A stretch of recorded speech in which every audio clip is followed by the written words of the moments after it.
In this video, I'll show you how you can fix the Black Ops 6, black screen, loading loop, or crashing error when using the Microsoft Store.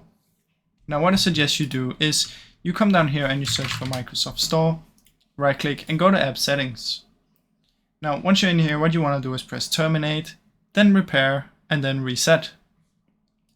Once you've done this, what you should do is you should come down here and search for WS Reset and run here. This is just going to reset the store and it might help fix the issue. After that, what you should try is search for Microsoft Store, open it up, and in here what you simply want to do is click here and sign out of your account and then sign back in.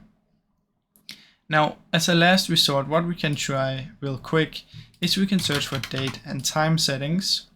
And in here you just want to make sure that set time automatically is on, because sometimes that can cause some issues with the store.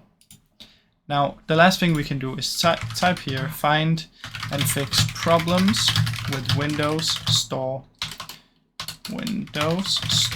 apps. Run this and it's going to search for any errors with the store.